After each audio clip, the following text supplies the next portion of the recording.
जय भोले की हर हर महादेव बम बम भोले। आज मैं आपको सुख सागर 12वें स्कंद का तीसरा अध्याय सुना रही हूँ। पाचल महिपाल किए आपुन बड़ अभिमान, सो त्यागिन धरनी गए रहे न जीवत आन। आदि जुगन के धर्म को सब विवरण समझाए, कहो कली के दोष सो बचवे को सदुपाय। सुनिए, श्री सुखदेव जी बोले, हे राजन, अपने जीतने के लिए तैयार हुए राजाओं को देख यह पृथ्वी हंसती है। हा हा, ये मृत्यु के खिलौना राजा लोग मुझे जीतना चाहते हैं। ये जल के फैन की भांति इस अस्थिर शरीर को स्थिर मानते हैं। इस प्रकार देह में विश्वास करने वाले इन राजाओं को यह मनोरथ करना व्यर्थ ही है। हे राजन, वे ऐसी आशा करते हैं कि पहले हम इंद्रियों के 6 वर्ग काम, क्रोध आदि शत्रुओं को जीतकर राजमंत्रियों को अपने वश में कर लेंगे, परंतु पास में ही खड़े हुए अपने काल की तरफ तनिक भी नहीं देखते हैं। इस प्रकार आशा करते हुए राजा लोग मुझे जोत कर अत्यंत तृष्णा में फंस कर फिर इस संसार सागर में ही गोता लगाते रहते हैं, जबकि मुझे पृथ्वी को छोड़कर मनु और मनुपुत्र यहाँ से चले गए।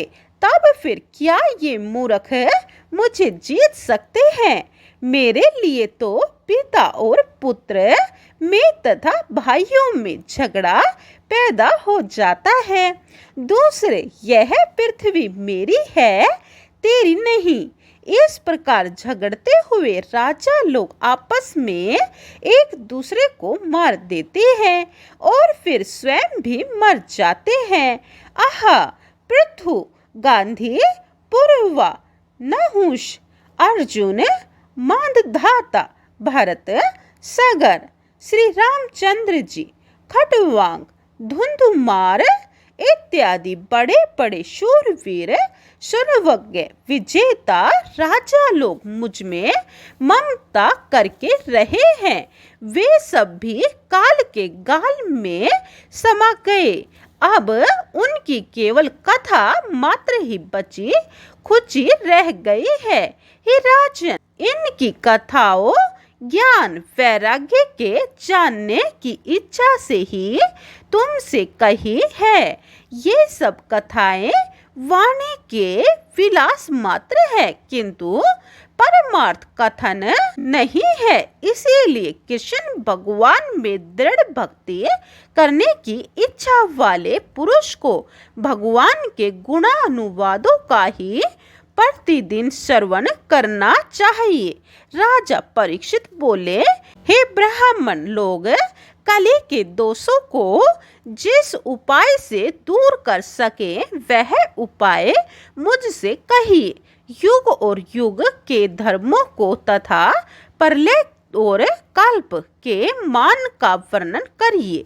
श्री सुखदेव जी बोले, हे राजन, सत्य युग में धर्म के सत्य, दया, तप और दान, ये 4 चरण होते हैं।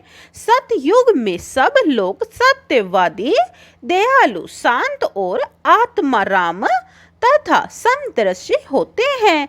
त्रेता युग में धर्म का एक पाद झूठ, हिंसा, असंतोष, द्वेष, इन 4 अधर्मों के चरणों से धीरे धीरे नष्ट हो जाता है।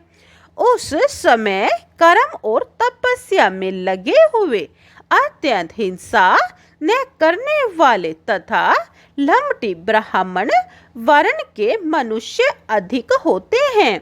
द्वापर में धर्म के 2 चरण ही रह जाते हैं।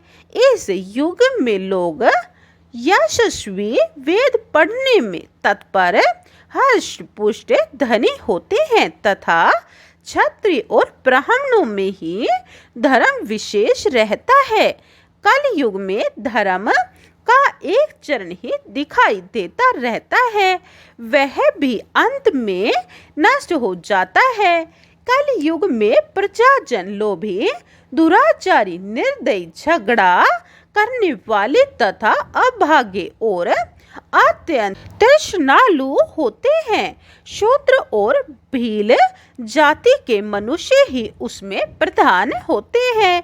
जो सातों आदि गुण पुरुष में दिखते हैं, वे काल की प्रेरणा से आत्मा में रहते हैं, जबकि मन, बुद्धि और इंद्रियों में सतो गुण की अधिकता दिखती हो, ज्ञान में और तपस्या में रुचि हो, तब सतयुग का उदय होता है। और जब काम्य कर्मों में लोगों की रुचि बढ़े और तब रजोगुण युक्त त्रेता युग का उदय होता है। और जबकि लोभ और असंतोष बढ़े तथा लोगों के काम्य कर्मों में रुचि हो, तब रजोगुण युक्त तमोगुण के बढ़ने पर द्वापर युग का उदय होता है। जब तमोगुण की अधिक वृद्धि होती है, तब कल युग का उदय होता है। उस समय लोगों की छल, झूठ, आलस्य, निंदा, हिंसा, दुख, शोक, मोह, भय, दीनता की तरफ रुचि बढ़ जाती है।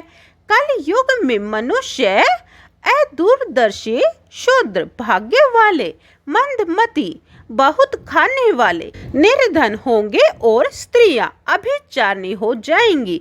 देश में चोर बहुत हो जाएंगे, वेद पाखंड से दूषित हो जाएंगे, प्रजा में सताने वाले राजा होंगे, ब्राह्मण भ्रष्टाचारी हो जाएंगे, ब्रह्मचारी अपने व्रत से हीन हो जाएंगे, गृहस्थी भीख मांगने लग जाएंगे, तपस्वी सन्यासी गांव में रहने लग जाएंगे, सन्यासी धन जमा करने लग जाएंगे, स्त्रियां बहुत भोजन करने वाली हो जाएंगी, उनके बहुत सी संतानें होंगी, स्त्रियां वेश्रम कटु वचन बोलेंगी, स्त्रियों में चोरी, माया, कपट तथा बड़ा भारी साहस हो जाएगा, वैश्य लोग ठगिया हो जाएंगे, आपत्ति के न होंगे, पर भी निंदनीय वृत्ति को करते रहेंगे, नौकर लोग